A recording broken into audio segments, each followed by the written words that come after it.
Ассалаумағалейкум барша қазақ елі. Қасиетті Рамазан айымен еліміздегі барша отбасын шереттен құттықтаймын. Еліміздегі Қарекет қайырымдылық қорының бастамасымен бүгін Талдықорған өңірінде көп балалы отбасына баспана кілтін табыстап, Мерей екеумізге бұйырған екен.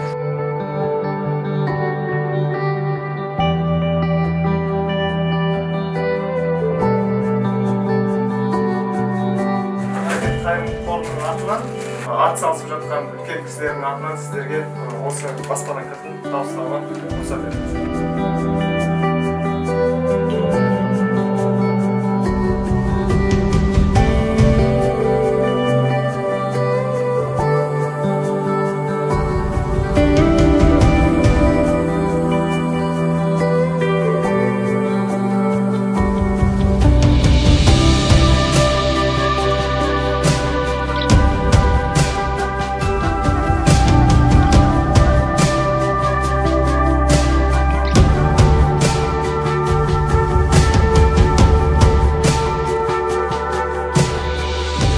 Ең әуелі Алла Тағалаға, онан кейін пайғамбарымыз Мұхаммед Мұстафаға сансыз салауаттар болсын.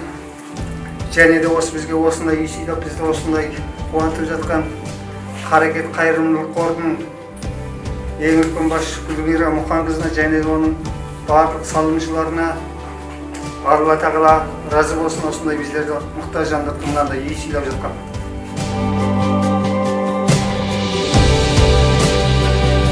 Барша азаматтарға, қазақ еліміздің жанашырларына жаңағы 1000 теңгелік бағдарламаны қолдап өстіп, еліміздегі жағдайы төмен отбасыларға, көп балалы отбасыларға тағы да үй алуларына себепші болып, өз үлесімізді қосайық демекпін.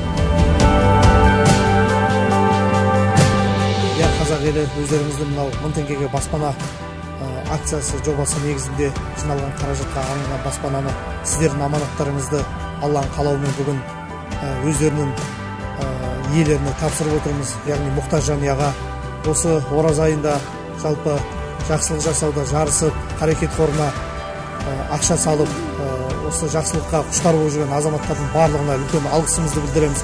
Соның басы қасын ұйымдастырып жүрген Гүлмира Мұқанқызына үлкен алғысымызды білдіреміз.